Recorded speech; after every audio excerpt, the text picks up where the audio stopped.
Good day. We've got CEO Jennifer Bath of ImmunoPrecise Antibodies joining us today. ImmunoPrecise is an antibody development company using biology, modeling, and artificial intelligence. It's Wednesday, July the 19th, and I'm Martin Gagel with Market Radius Research. Please remember, this is neither a recommendation nor investment advice. We're here to learn about the company. Jennifer, thank you very much for joining us. We've got a big and excited audience online with us. I am new to the ImmunoPrecise story, so for myself and others new to the story, Jennifer is going to give an overview of the company and the opportunities, and then we'll dig into the details and take questions from the audience. So Jennifer, again, thank you very much for joining us. Please introduce yourself and tell us a bit about ImmunoPrecise. Wonderful. Well, thank you, Martin, and hello, everyone. My name is Jennifer Bath, and I am the CEO of ImmunoPrecise Antibodies, also known as IPA for short. We are a publicly traded company on the NASDAQ Global Market under the ticker IPA.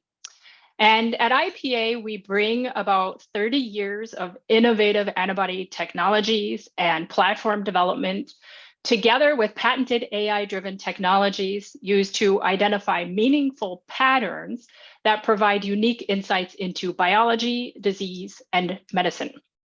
We are reshaping computational systems biology and setting the stage for a future where AI is a predictive force in antibody discovery and development, driving novel insights using multimodal analysis within a single framework.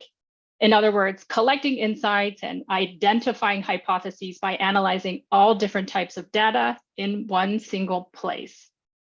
I'll share in this webinar areas in which LensAI technologies from our subsidiary BioStrand are shaping this transformation in drug discovery and in analytics, and explore the potential of our patented technology. So before we dive into the details, as always, I would just like to establish that any forward-looking statements made during the presentation are based on our best knowledge and our current understanding at this moment in time. It's really important to keep in mind, of course, that these should not be used as the sole basis for investment decisions without conducting your own research. All right, so advancements in science have really ushered us into this era where we are just steadily decoding really what is the complex language of biology. This capability grants us the ability to understand life's intricate details at actually a molecular level. And it's not a futuristic vision. It's actually something that we're able to do here and now. And much of this is made tangible by the work at IPA subsidiary BioStrand. So this innovative blend of artificial intelligence and then biology is really beginning to revolutionize the field of computational systems biology. It's also paving new route for a therapeutic antibody discovery and development, as well as data organization and data analysis. IPA really stands at the forefront of this progress, driving major advances in technology. Throughout this webinar, we're going to delve into some of the inner workings of our unique capabilities, and we're going to provide you with substantiated evidence of the novelty of our capabilities and offerings, and then their potentially transformative impact on the development of novel therapies. So you're probably all aware of the fact that the world has just an abundance and diversity of just biological data, including genomic data, proteomic data, and any other type of omic data that is out there. And this wealth of information has the potential to unlock a very deep understanding of life and of diseases and disease processes. However, here's the catch. This data oftentimes exists in isolation, and it's scattered across various different data sets. For instance, like in the scientific landscape, we're experiencing exponential growth in biological data. It's like just a never-ending stream of information that's coming at us. And each data set is created by different researchers and different institutions. It ends up getting stored in different formats. It gets locked away in separate silos. And it's like trying to solve a puzzle when all of the pieces of the puzzle are scattered across different rooms. So the fragmentation is actually what ends up causing a huge challenge for researchers that want to collectively use and analyze this mass data. So to illustrate, like even within a single modality, such as just text, the data can be stored in different silos. For instance, you might come across an abstract of a research paper on PubMed, but the access to the full article, you need to actually go and dig through a different source. It's like chasing after puzzle pieces that have been hidden in various places, or better yet, like trying to actually write a sentence in 5 different languages. It just does not work to bring this all together. And it doesn't end there. Even if we look at like a single dimension. So if we just look at, for instance, like structural data, there are different formats and different ways to describe those structural formats. So even analyzing like data from a single modality becomes a really challenging task. It's like trying to make sense of the jigsaw puzzle when everyone uses different colors and shapes for their pieces. So this fragmentation is what we call the information integration dilemma, or IID for short. It's the challenge of bringing all of these scattered pieces of data together to form the complete picture. Without being able to integrate those data sets, we miss out on really valuable insights that could be gained by combining them. So again, back to my analogy, it's like looking at individual puzzle pieces without actually ever putting them together and seeing the whole picture that they create. So in today's discussion, what I'd like to do is delve into how we're tackling this challenge and how we're using our solution to actually solve problems. We'll explore the ways that BioStrand has actually overcome the IID with the information integration dilemma.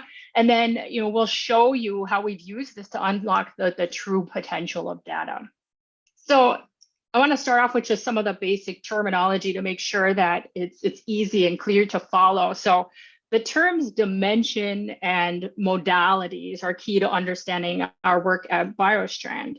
So to illustrate, consider like Meta AI's recent announcement that they've developed a framework that can integrate text and image. Here, the text and the images represent 2 different modalities within a single framework. And that's fascinating, yet the complex part about our field of biology is that we handle at least 3 different types of data. Unstructured information, so things like the research papers would be an example. Sequential data, so just reading through genetic code or other sequences.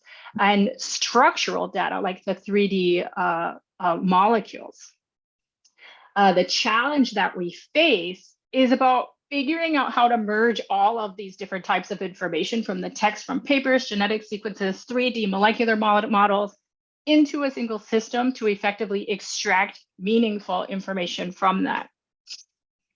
So as I alluded to, BioStrand has solved this problem, which I just referred to as the IID.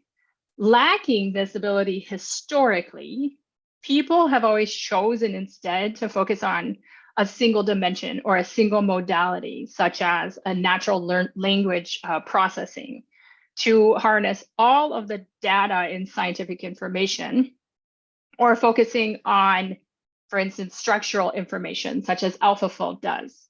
However, until now, there hasn't been an integrated framework where all of these modalities could be combined for analysis. So BioStrand has solved this issue. We've eliminated the need to choose between different modalities. We bridge these different dimensions and modalities with the aim of integrating, consolidating, and then analyzing them using state-of-the-art AI algorithms and technology to gain those novel insights.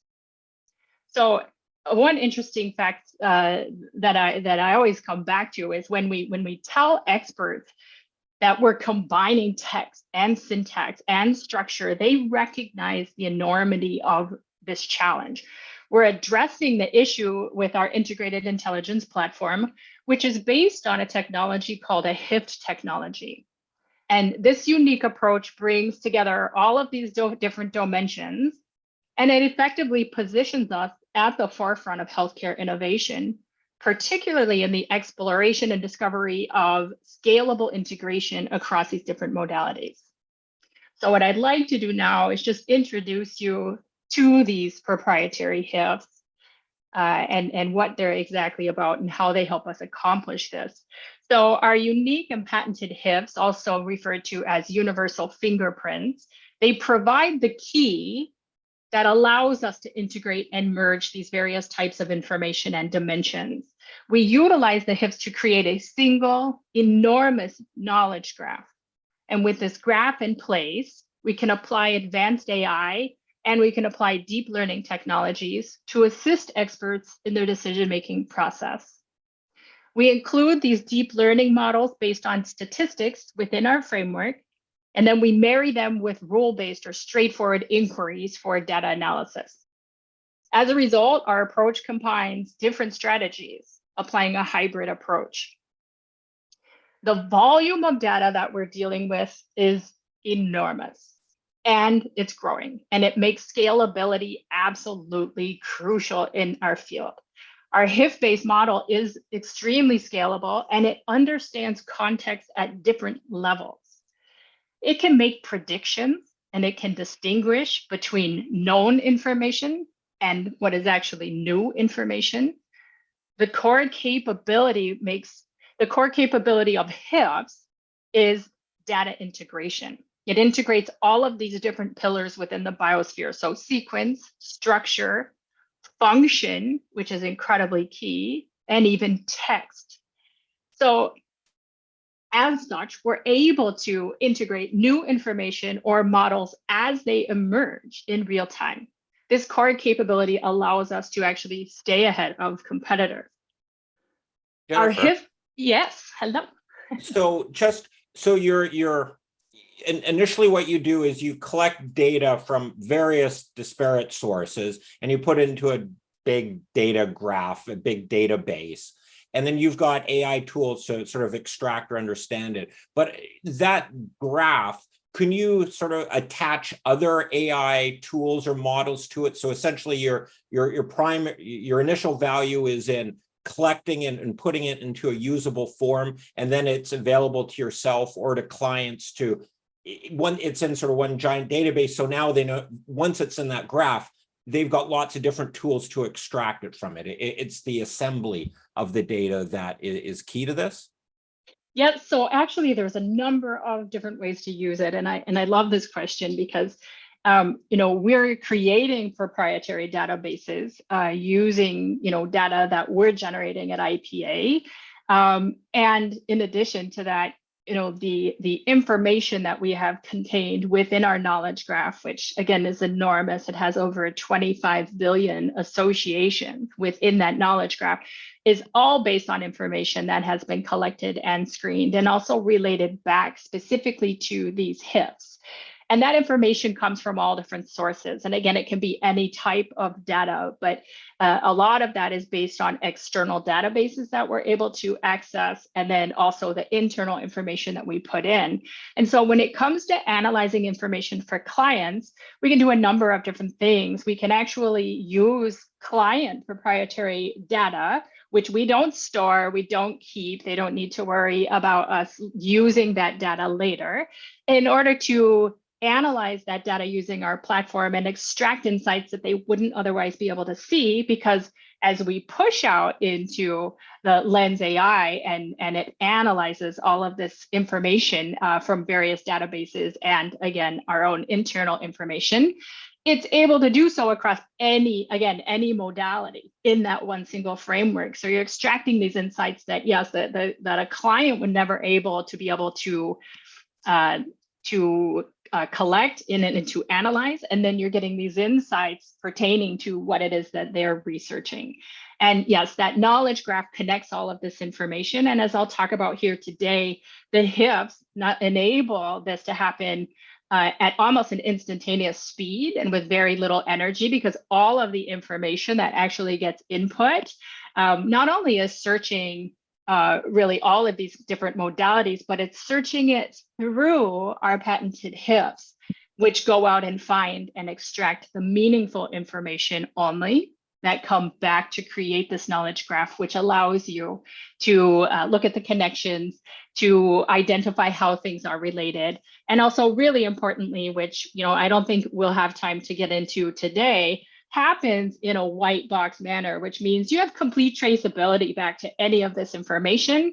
If you're drawing a conclusion, unlike, for instance, like ChatGPT and other generative AI algorithms, where it happens in a black box, you have no idea how they came to a conclusion. You have no idea if it's accurate. You can't track it back. You can't pull that as a resource to validate its accuracy. We have done the exact opposite here. And so it's kind of multiple different components of what makes this really unique for that type of analysis. Yeah, it's really fun, huh? It is. All right, so no.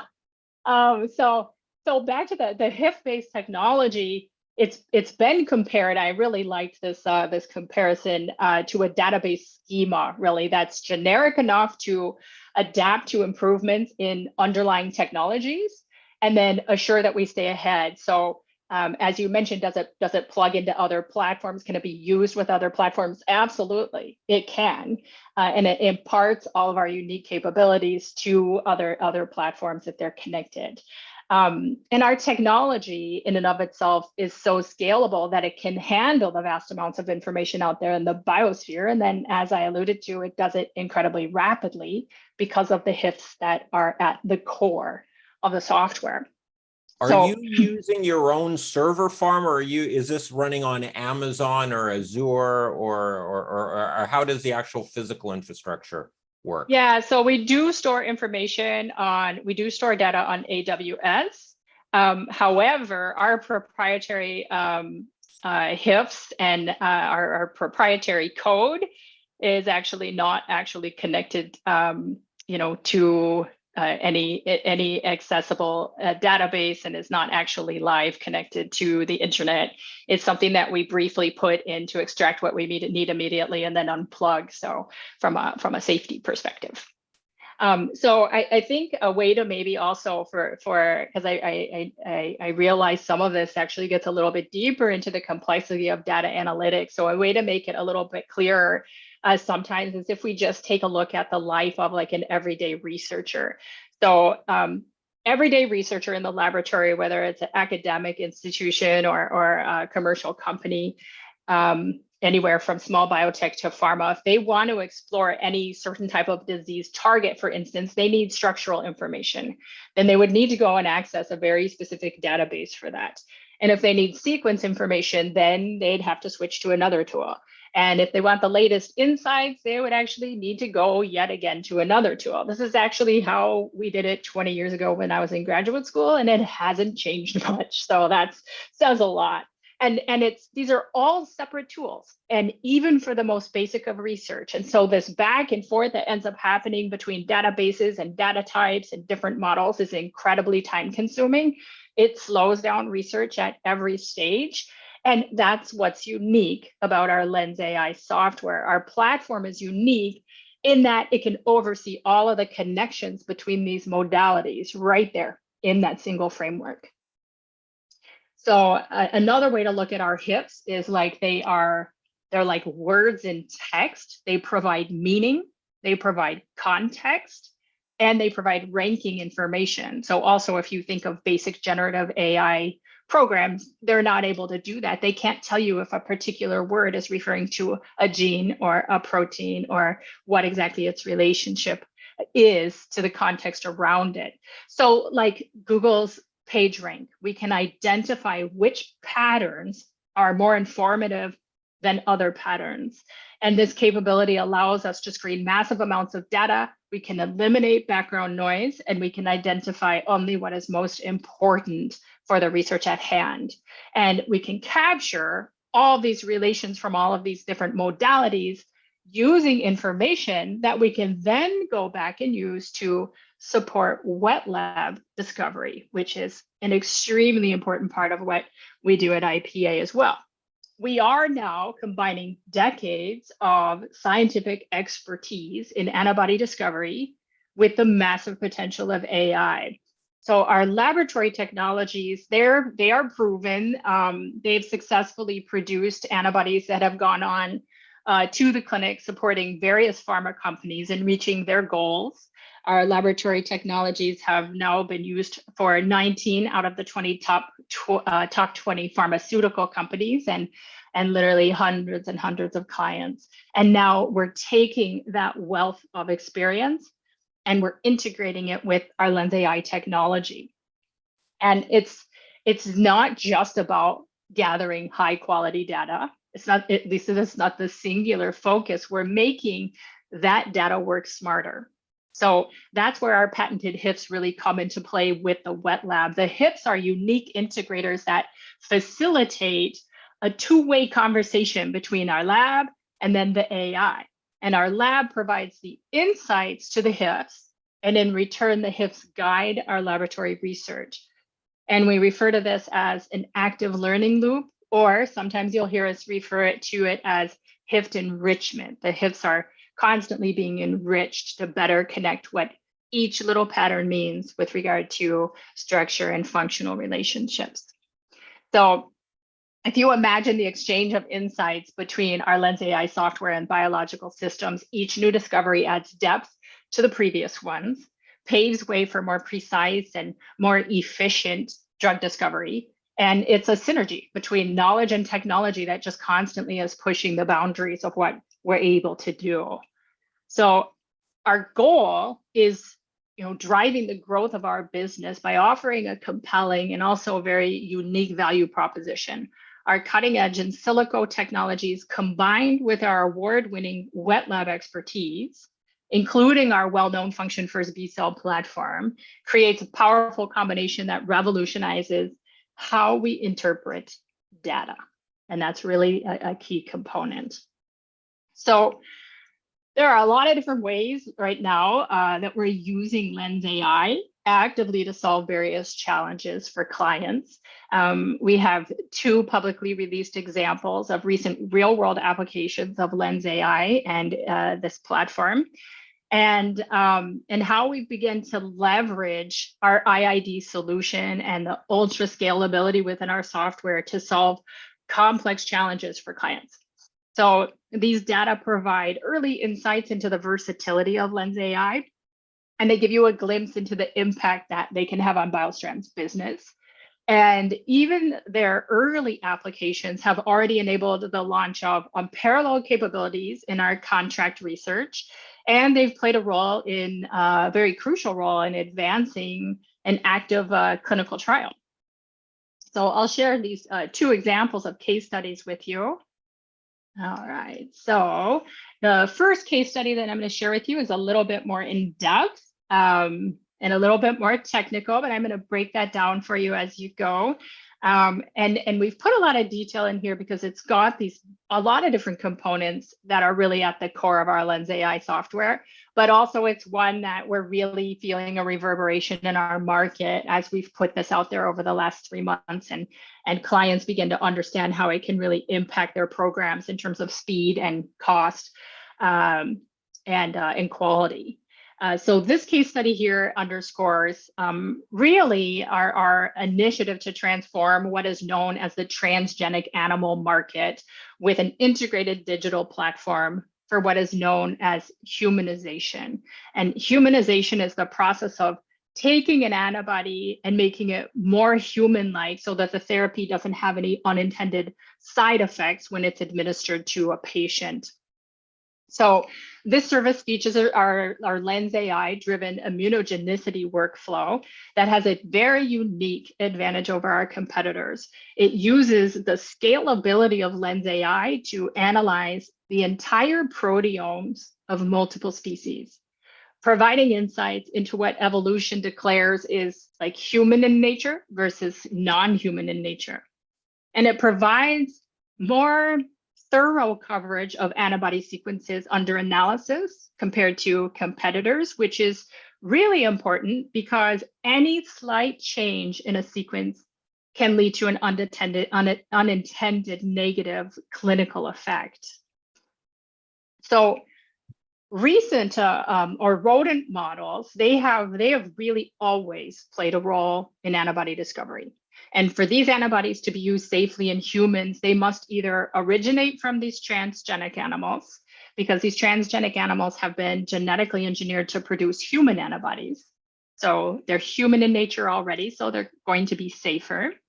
Or the antibodies need to come directly from a human, or they originate from a natural animal, which is how the majority of therapies that have gone on successfully into commercialization have been discovered.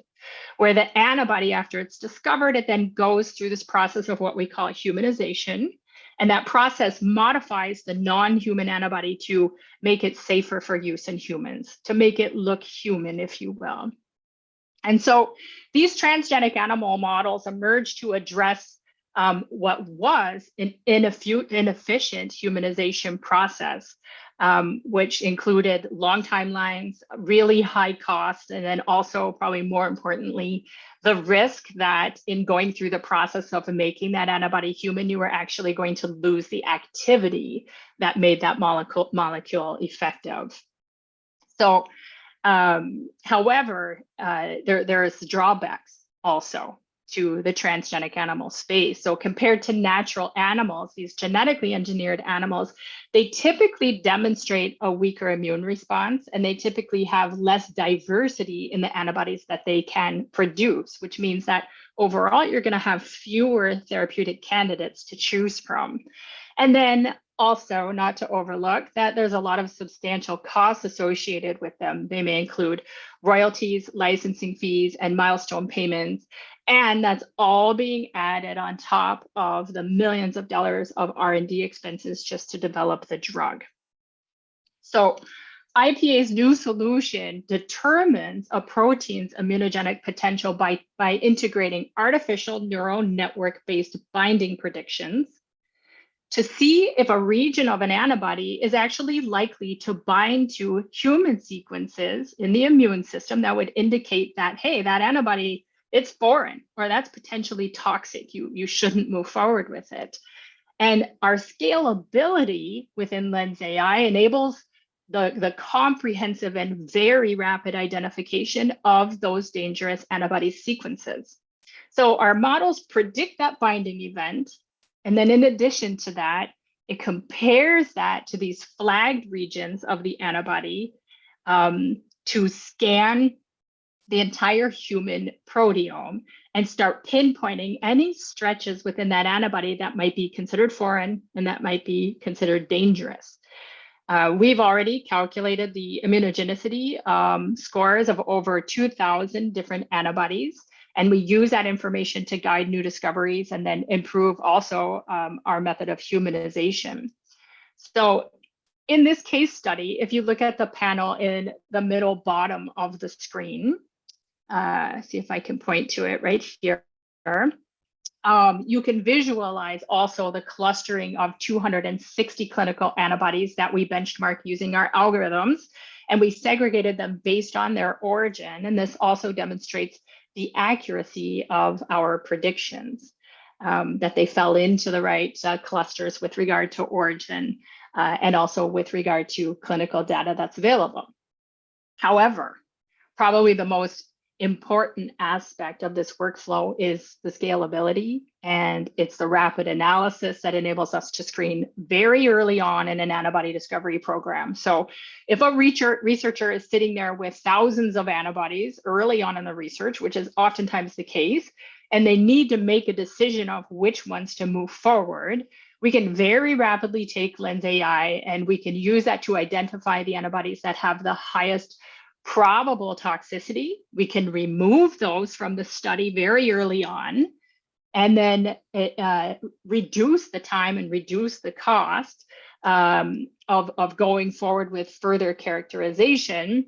So it makes it easier to find the lead candidate of interest. And when that candidate is identified, we can then apply a very rapid humanization process, which is actually shown here now in the upper left-hand corner, where we utilize antibodies that, in this particular case, we went for ones that were extremely immunogenic, very toxic. They actually were identified from a chicken, which is incredibly different than a human antibody.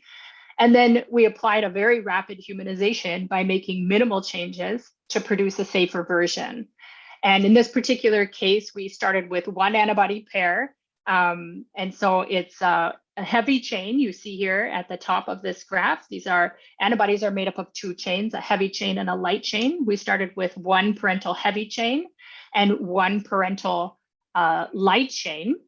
And then what we did was we made minimal mutations to these, and then we rapidly identified the best therapeutic clones here, 4 different versions, new versions of each of those that were the least immunogenic and the most human in nature.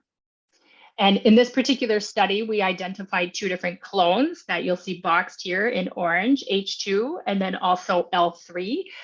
And then using data from another experiment, which you'll see here in the lower left-hand pocket here, we were able to actually demonstrate that we retained the desirable properties of the original parental clones. So in summary, we went through this process, we can go through this process of screening down all of these antibodies to find the best leads.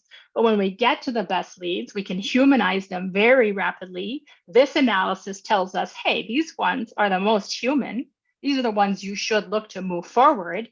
But did we retain the function? Remember, that's one of the biggest challenges in the process of humanization. And yes, we can demonstrate that we can also retain the function of these particular antibodies. So this process in of itself, it's extremely rapid, it's extremely scalable, and it costs a fraction of a typical humanization program. And since first unveiling this publicly less than 3 months ago, we've already made significant improvements and advancements. We've created new opportunities for our clients to produce safer, faster, and cheaper antibodies on their way to the clinic. And at this time, we've actually queued around 10 different programs where immunogenicity and or humanization have been added to quotes or statement of work just since unveiling this. And overall in BioStrand offerings, we've now generated up to about $790,000 in BioStrand specific service and quotes, with over 80% of those being issued in the last 6 weeks. So our trajectory is pretty clear. So Jennifer, yeah. So how it roughly works, there's a drug company developing something and they need some antibodies. They have identified one out of a chicken that looks like it has some attributes that could be good for us.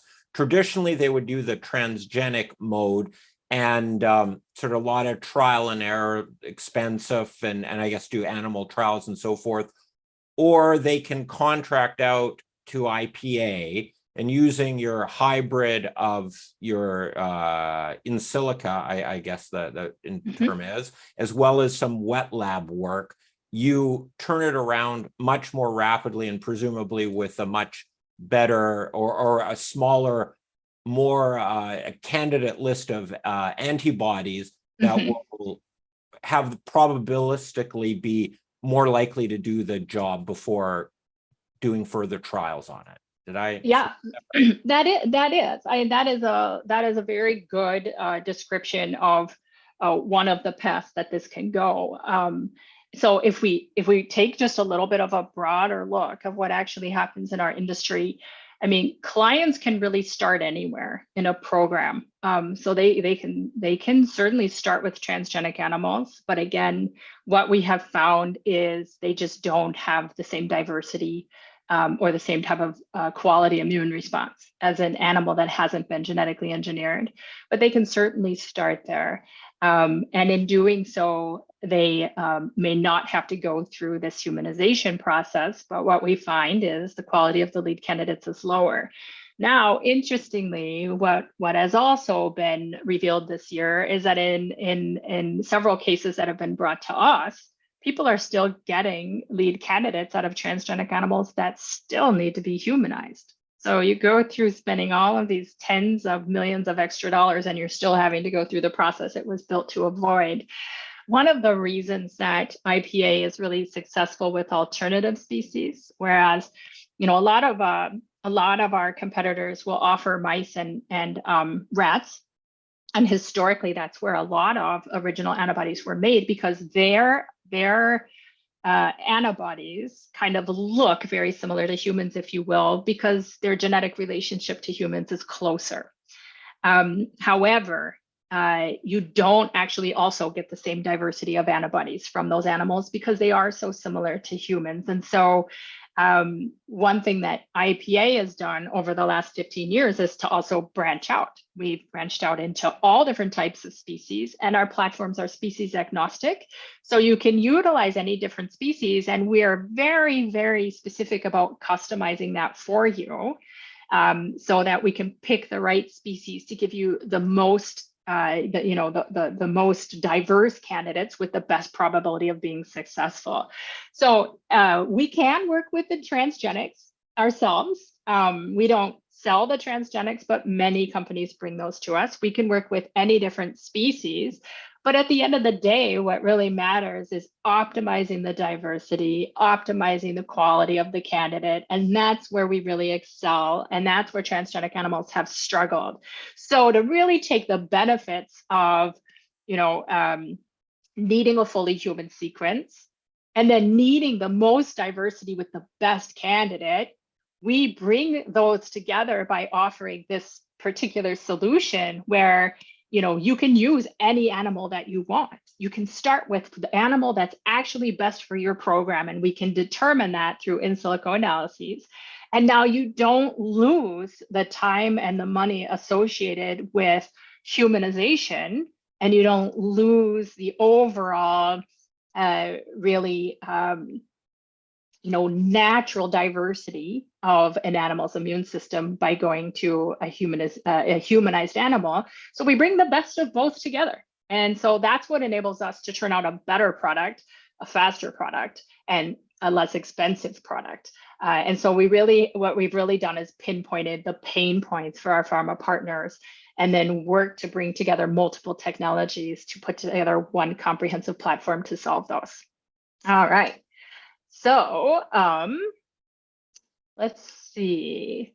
I'm just going to share one more case study with you here. That's a little shorter. It's a fun case study and a little bit different in nature, in the sense that this is actually a small molecule inhibitor. So what we'll share here actually really demonstrates the utilization of BioStrand's patented HIPs, and then its ability to extract valuable and actionable data from the biosphere. So what happened here was recently one of our pharma partners required the in silico identification and validation of potential inhibitors of an enzyme that they were targeting in a clinical trial. And the inhibitors needed to meet really very specific requirements for the client. And so this enzyme was already the focus of their ongoing clinical trial. And by employing a knowledge graph from our NLP and encompassing over 25 billion associations, including both structured and unstructured data, BioStrand not only successfully identified the active inhibitors, but also prioritized them using our in silico docking and in silico molecular dynamic workflows. And our pharma client independently took the data that we gave them and confirmed the validity of all of the in silico inhibitors in their laboratory, including the accurate in silico predicted rankings that we did of the relative strength of the inhibitors to bind to the target, which we then actually rendered into an interactive three-dimensional model, which you can see a static screenshot of up here on the right-hand side.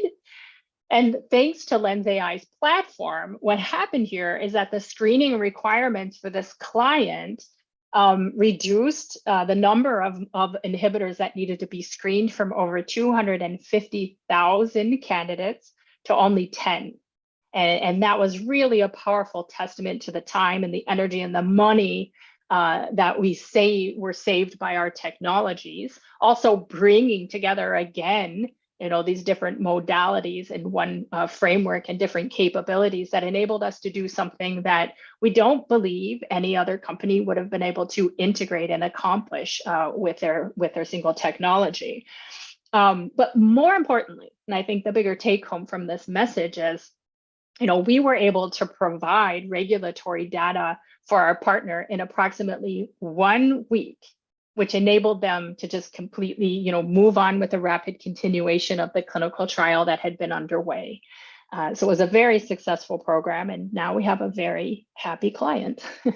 So just to wrap things up here, having the information integration dilemma, which I've described, solved, we're focusing on what our innovation enables for the future of science and healthcare.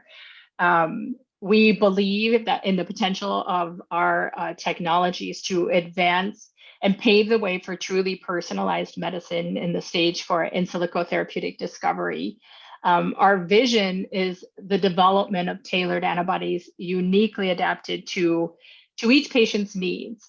And you can see multiple ways here where we've already integrated these capabilities and these benefits into our laboratory in order to solve many of the problems and the pain points for our pharmaceutical clients. And so, as I mentioned, our vision is to tailor these antibodies, make them uniquely adapted to each individual patient, where physicians are then able to target the root cause of the disease by understanding the structural mutation at the molecular level, which is a core capability of LensAI, and then personalizing each therapy to reduce undesirable side effects, and then also to maximize the therapeutic efficacy. And just even recently, we've unveiled many different in silico technology offerings that integrate directly with our wet lab capabilities, providing considerable advantages to our clients. So we continue to unleash new potential from LensAI and to transform multiple critical sectors such as in silico, de novo, antibody discovery and development, also data organization and management, biomarker identification, and early disease detection. This positions us for a significant role in the future of therapeutic antibody discovery. And then by extension, as I mentioned, our goal of personalized medicine. The scalable and versatile and generic nature of our platform allows us to broaden our influence within and beyond the biotech industry without having to make any changes in our underlying technologies, offering really a vast field of commercial opportunities for IPA in the future. So we've recently laid out our specific path to commercialization and also the specific revenue streams for BioStrand and BioStrand IPA combination revenue streams in last week's fiscal year earnings call. And for anyone interested in taking a deeper dive into those revenue pathways, you can locate the transcript for this on our investor relations website, and then just click under the sections financials. So to wrap up this slide, we are in the process of setting the foundation for this future right now. Every action that we are undertaking today is bringing us a step closer to drastically changing how healthcare will look tomorrow. And the potential is vast, and we're really at the beginning of this thrilling exploration, which is really a lot of fun for IPA to watch this come to life. So in closing, choosing to invest in ImmunoPrecise antibodies, it's not just about capital growth. It's about joining us in significant scientific and commercial adventure. You're supporting a transformative development that could reset the standards in bioinformatics and therapeutic antibody discovery and also development, and a change that might remodel the medical landscape of the future. In essence, basically, your investment provides the necessary fuel to drive that innovative research and innovative business models, which could truly alter the course of healthcare. So that's all I've got for you today. But as you mentioned, Martin, we'll open up to Q&A, and I'm happy to answer any questions that people might have. Sure. I just want to, with your BioStrand acquisition, and because just understand broadly the business models. You have been historically a contract research organization. That's correct. And you acquired BioStrand, which is an information technology company focused on the healthcare or the biotech sector. So currently you're using the BioStrand technology to enhance and your own CRO operations and services and doing it more efficiently and effectively. Am I right on that? That is absolutely correct. We've integrated multiple in silico capabilities into our wet lab offerings. Now, what we do is we oftentimes just add them as a line item that improves the quality of the workflow, but also it improves our Lens AI because it is effectively learning and enriching those HIPs when we conduct this work. Again, without storing client data, which is unique and important to those clients. But also important for us, those in silico workflows that have been integrated into the wet lab have very much faster revenue recognition times. So it doesn't take maybe like it would in a wet lab 3 months or 4 months to fully recognize a stage of a program. This oftentimes is a day or two, and then extremely high profit margins, over 90%. We're still working on doing the exact calculations as the research is still earlier stage. So that's absolutely true. We've integrated that into the wet lab, and then we have other ways also that we work with the in silico work. That's not a direct integration at the moment. Will you be sort of, I saw the word SaaS on one of the last slides there. Will you be licensing it out so other wet labs, either at a big pharma or other CROs, can license the technology and use that as one of their tool sets? So you would get that 90% gross margin, presumably on the appropriate work that they do with that as well? Yeah, so that's a great question. We get that question a lot. And yes, eventually we do intend to offer Lens AI as a SaaS model. Right now, we're just rapidly adding capabilities to Lens AI. One of the core decision factors that we need to make is which modules get added, to that SaaS model, and are there, different modules people can purchase. Right now, that overall platform that would be rolled into a SaaS model is not ready for that. It's in an earlier stage and not in a position where we would roll it out as a SaaS model. So that's why a lot of that work is still being done on the fee-for-service basis, as well as, we're continuing to improve it. But that is our ultimate goal, that we will roll that out into a SaaS model and enable people to do all of these sorts of calculations on their own and to develop the insights into their research right there within their their own institutions. Are you able to give any sort of a timeline when that would be available as a service? Is that like a 2023, 2024, or further, any kind of, without a specific date, but just rough guidance? Yeah, we've taken a look at that, especially in the last month or so.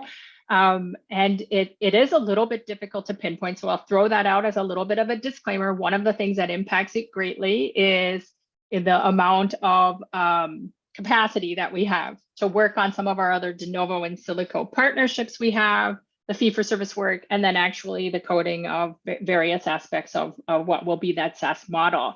But some of our more recent analyses are looking at something maybe about 6 months from now, where that platform could be unleashed. And then obviously it would build, gradually until it's being utilized by more groups, and also building a different modules. Would you be able to offer it as a service to a big pharma, where you go in and say, you've got all these disparate data here and there, we're going to go in, digest the data, give you a giant graph, and we'll charge you a service and maybe an ongoing SaaS type thing? Is that on the roadmap as well? It is possible, but one of the areas where we're seeing that sort of a question emerge, and we love this, because what we've realized is that even though the companies, are the same that want to build new therapeutic antibodies, they're the same companies that might be sitting on 20 years of data, 30 years of data, disparate data, just like we talked about, the puzzle pieces in all the different rooms and they don't fit together, right? And this has turned into a real problem, really, for almost every pharmaceutical company we've talked about. And what has really been a wonderful finding for us is that even though the people that, it's literally like thousands of people that we know we've worked with and identified as key decision makers for a therapeutic antibody programs, they may not be the person that's doing all of the data organization in that company, but they know them because it's the data from their experiments and labs that they're trying to organize over here. So we've had this great opportunity to begin that dialogue with a number of different pharmaceutical companies over even mostly really in the last month. All of them have the same story, 20 years, 30 years worth of data. It's disparate, it's off different pieces of equipment. Sometimes it's in people's written notes, it's clinical trial data, it's structural data. Help, what do we do? And so while we're discussing, yes, that SaaS model, what we're finding right now is that, people are coming to us and asking, can you do data organization? And we can do data organization, and we organize data in a unique way because our data organization is being done in a way that enables the rapid analysis on the backside with our HIFs. And we can do also the data management. And so one of the things we've been working on here in the development of being really able to take on larger programs for that is really fine-tuning those models, what that looks like, what those costs are on a competitive basis. And right now we're in active discussion with 3 different companies that would really like for us to, take on and tackle at least pilot portions of data organization and management. And then obviously a big interest for them is that once they've done that with us, they can actually, tap into the power of Lens AI to analyze it. Okay. Are there any other sort of models or that which I haven't asked about, that are there permutations on monetizing this, or is that the key potential path? Mm-hmm. There is one other pathway, and that other pathway is actually collaborations with various partners, where we really wanted to start utilizing everything that we're learning, all these different components that are being used to enrich HIFs, to move toward completely de novo in silico work.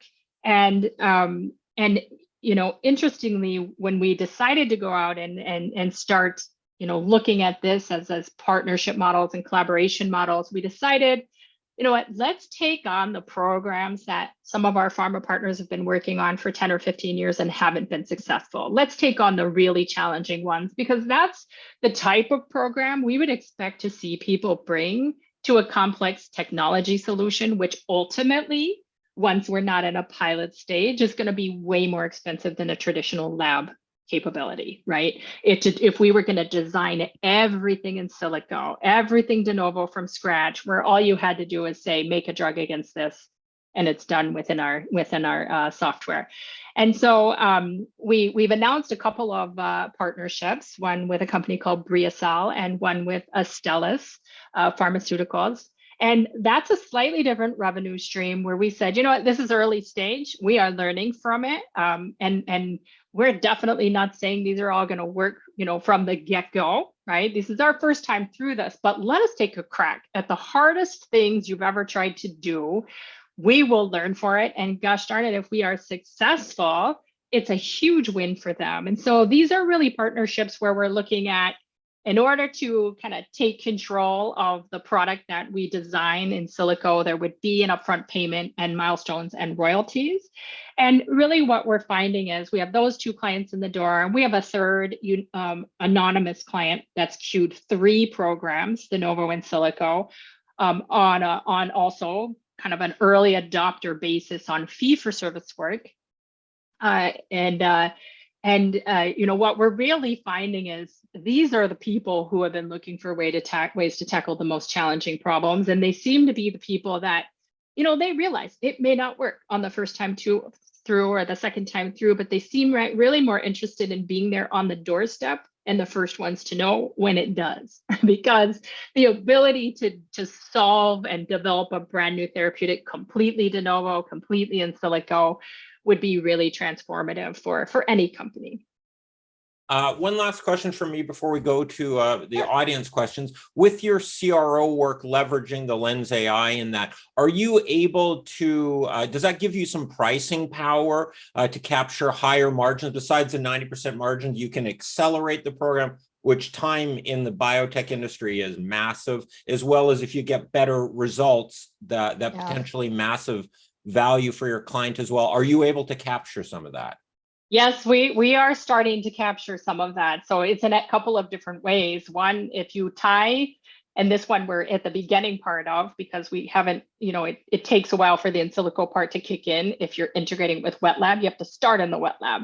But what we're finding is that, ultimately, as we're developing products in the wet lab and we tie in silico work on, the more that we expand, the final number of good candidates, then the more actual work we get to do for those clients and continuing to move those quality products forward, because they're not dropping out, they're successful, but also we're able to get rid of the undesirable candidates, and we're actually able to take good candidates and make more versions of them.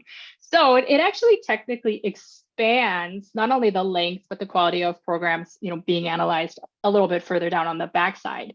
The other thing that we've really noticed is that the in silico work is so intriguing to a lot of our biotech and pharma partners that it's actually drawing people into the wet lab, where they're saying, okay, now I'm going to bring this project to the wet lab because you can couple it with these in silico capabilities. And now you're offering us something that no one else was able to offer us. It's a competitive advantage that, we're hoping to recognize. So we're seeing the impacts of both of those. All right. Okay, there were numerous questions on the recent 13D filing regarding the board of directors. What can you comment on that? Yeah, so I guess we're not surprised to get that question. I think what's most important for investors to know is that the current board of IPA is super committed to refreshing the board. We have been searching for great directors, and we want to reiterate that we're really committed to that refreshment, and we're working on this process in conjunction with our investors, and that includes also, the 13D filers. Could you ask, what is the average time frame required to carry out a wet lab experiment? And the question is how long will it take for the Bria cell wet lab results to be announced? Great question. So a typical wet lab experiment, it really depends on the complexity of the experiment and what the end product needs to be, diagnostic or therapeutic, and how complex it is and how much work they want done on it, right? We can do a tremendous amount of characterization for them, a lot of that giving insights into its potential success in the clinic. Or, some companies cut off earlier and do some of that downstream research themselves. But in general, on an average, if we just take kind of a overall average of the programs, about 6 to 8 months for a program from the time we start to the discovery to the time that we've done the average amount of development work requested by a client. With regard to the Bria cell work, so we're continuing to plug away on that. I think I mentioned recently in another call, we received back all of the in silico sequences that BioStrand had developed. We went ahead and generated from those actual DNA sequences representing 270 different clones for analysis. We've undergone some preliminary analysis of the products that those clones encode for. And we're continuing to look closer at all of the clones as well as some of the preliminary clones that we've moved on to the next stage. So that's where that particular program is at, just continuing to incrementally advance, but on a timeline that's actually significantly faster than what we would have seen in a traditional setting. All right. It's been more than a year since you purchased BioStrand. What have been the biggest hurdles as well? What have been the biggest good surprises with the BioStrand? I love that question. So, I mean, the biggest hurdles, and we noticed this right away, and I think we're still constantly improving on it, is that we realized when we would sit down for strategic discussions that it's almost like, I mean, it's literal and it's also actually like kind of metaphorical as well. We're all speaking a different language. So it's the language and the words that we choose to describe when we're all seeing the same thing.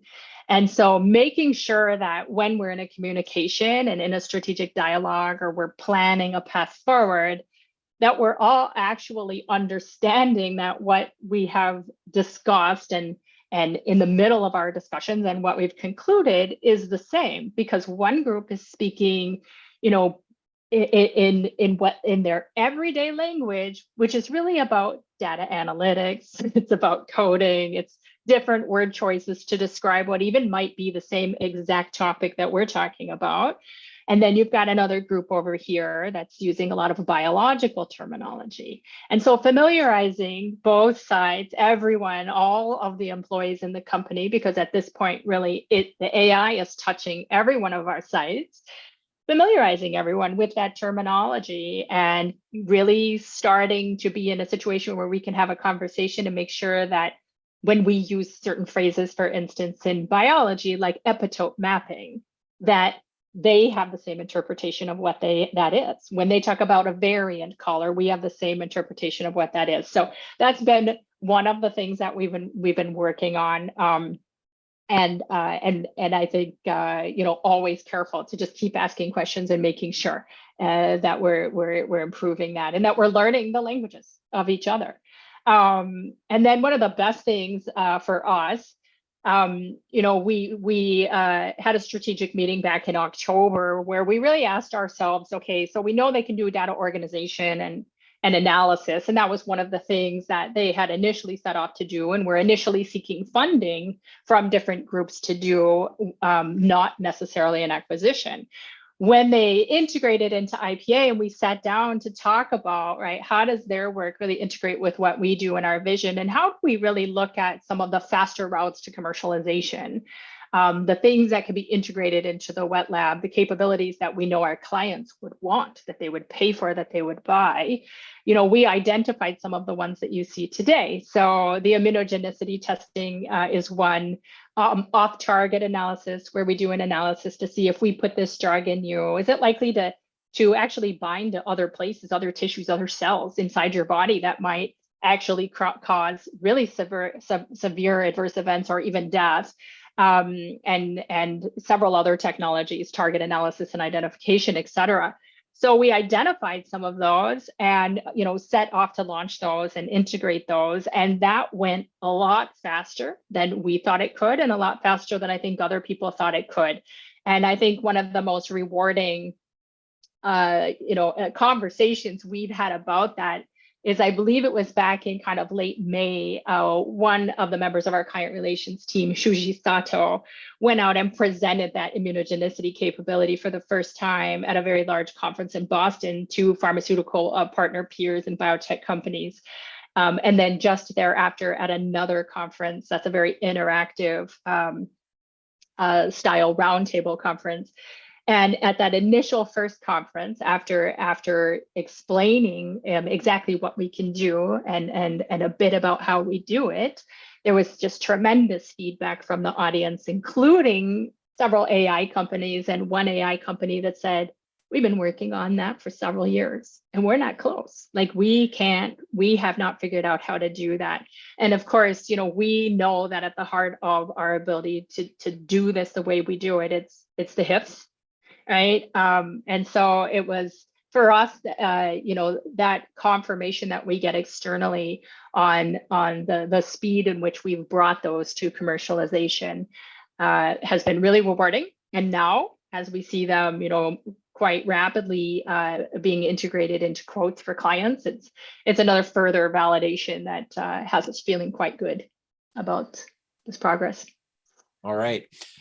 Since the term AI and chat GPT all started blowing up 9 months ago, there's been a lot of news and discussion of that in the health care and the biotech world as well. In which way is BioStrand different or have advantages of the other AI platforms? Obviously, Yeah. the AlphaFold is like the biggest name out there, or the most well-known, but there are other ones as well. Where are the different niches for AI in this, and how do you differentiate yourself from the other ones? Yeah, also a great question. So, and I like that example of AlphaFold because it takes us back to modalities, right? AlphaFold is able to work in a single modality, and one of the things that it brought forward was we can take you from a sequence to a structure with some, decent accuracy. We have seen other AI contributions come out in the last year where there was a lot of hype around being able to actually, take gene sequences and really be able to mass analyze these sequences more rapidly to be able to better understand the amount or the diversity of genetic sequences in the biosphere. So we had that at the genetic level, really DNA level.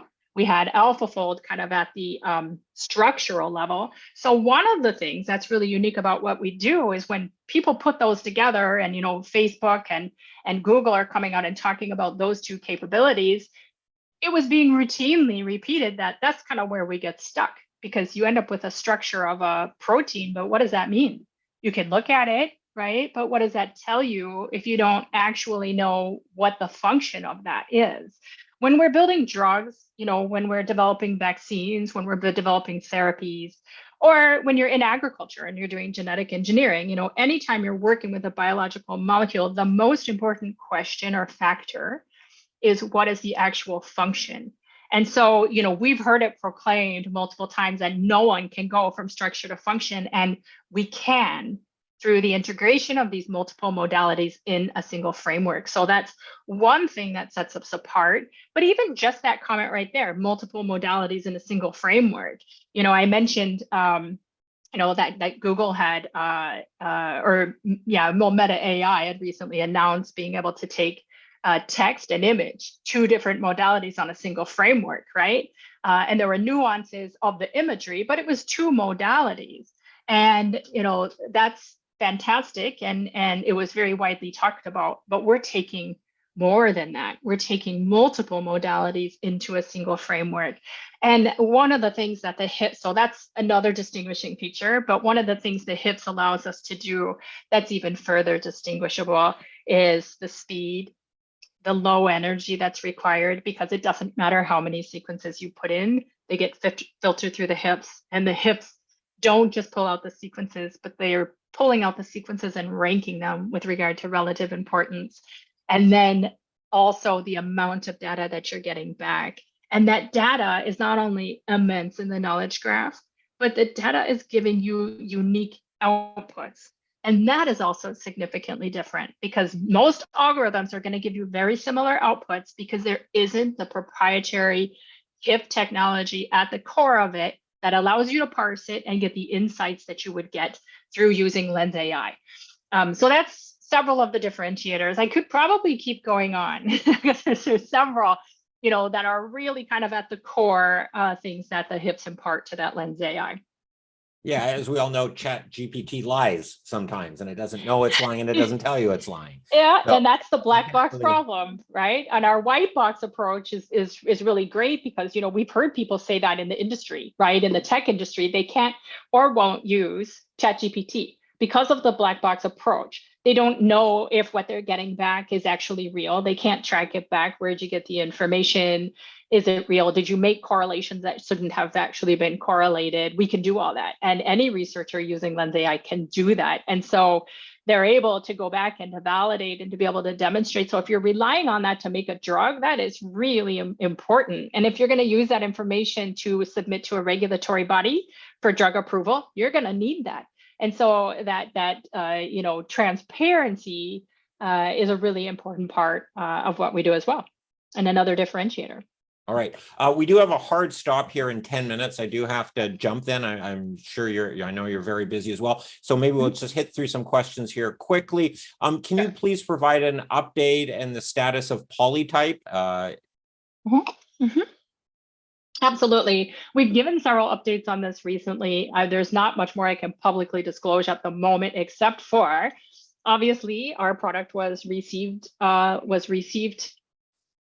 significantly later than anticipated, causing us to adjust milestones, and then obviously like miss our targeted date for other things that had already been queued, like our clinical trial patient enrollment, and all of the documentation along with that. We entered into communications with that CDMO who provided those services, and those communications have continued to get, I think, more and more advanced with regard to finding common ground and with regard to ensuring that there is some sort of, mutually beneficial, but also identification of a path forward that is somewhat of a reparation for IPA. And so, because of the fact that we're in those conversations, it makes it a bit of a sensitive topic. So that's why we're sharing a little bit more limited information on that. But what I can assure investors is that they're active dialogues, they're constructive dialogues. It's two groups that really want to work together, that are making an effort to make progress on these discussions. And, it just slows down a little bit because, we've got other groups involved advising us, to really come forward with something that works for both parties. All right. Will IPA start reporting in US dollars rather than the current Canadian dollars? And if so, when? Gotcha. Someday, but probably not soon. So what really drives that is we are still registered in Canada, and we are still a foreign filer. And some of the things that impact that, one of the major things that impacts that is actually where the majority of our investor base is located. And the majority of our investor base is in Canada. And so as long as that continues to be the case, we'll still be registered as a foreign filer. Once that changes, if that ever changes, then that plus a couple of other criteria could dictate that we would need to change to GAAP financials. And in that particular situation, I do believe we would then be actually filing in US dollars. All right. Can you discuss the company's cash position and future sources of funding? Sure. So we just recently, a week ago, released our most recent cash position. So again, you can find that on the investor website under financials. And in terms of future potential financing, so obviously, going back here, over the last 8 or 9 months, you may have noticed that our prospectus in Canada expired, and our finance team was working on filing a registered statement in the US, also known as an F3. Obviously, that's also something that needs to be done before an established banking relationship can be made as well. So we're really happy to demonstrate that last week. We did file our F3, does make us then, of course, eligible once that becomes active, which should be really any time now. To raise money. And one of the things that we're really focused on right now is, we don't need a lot of money. Our burn is like maybe 11 million Canadian a year. It's super small compared to our competitors that are burning 150 million a year.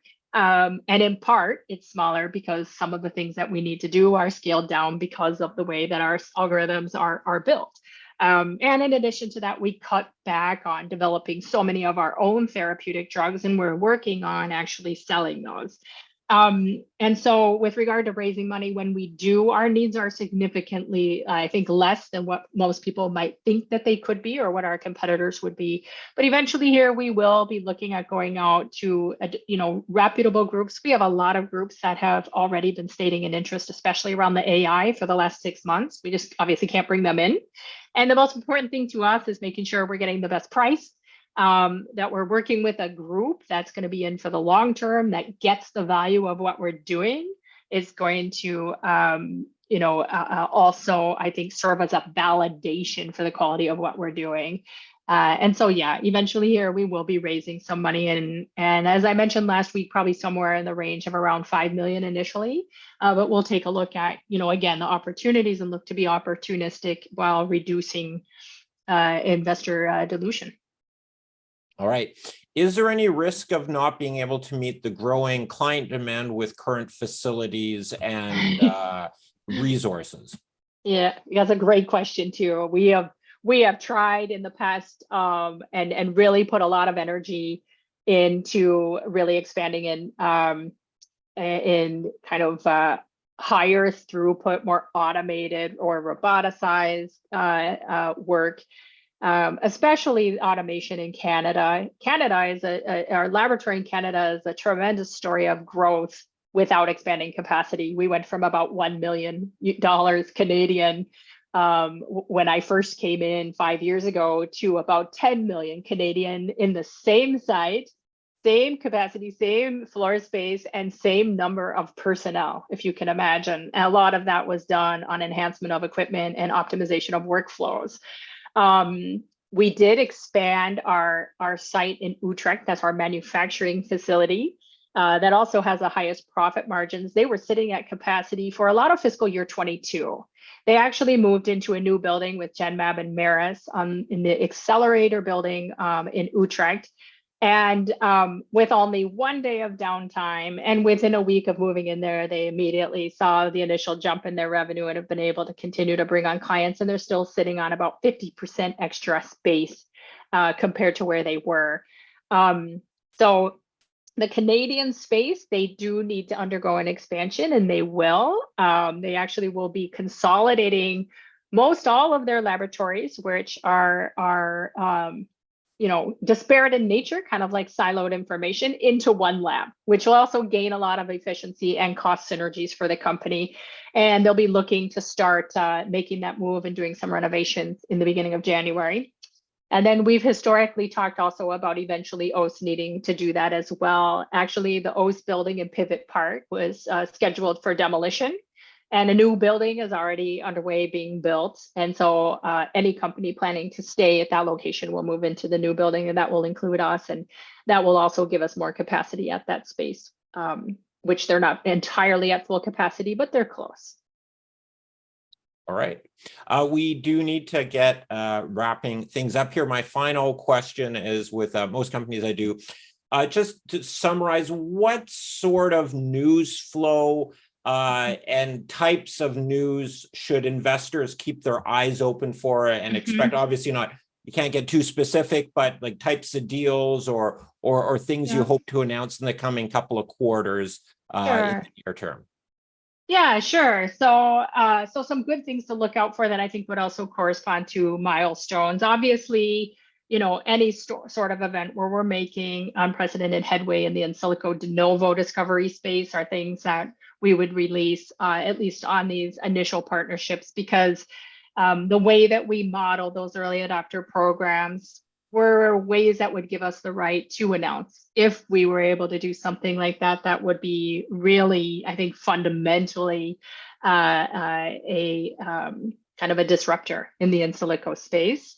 In addition to that, I mean, one of the things that I think we're finding fascinating is just how quickly we're developing new capabilities and solving new problems with this AI. And so, one of the things we've been trying to do, and I think has been met pretty well in the investment community based on feedback, is file non-material press releases without that 8K wrapper, just describing to people the advancement, like this IID solution, solving the IID.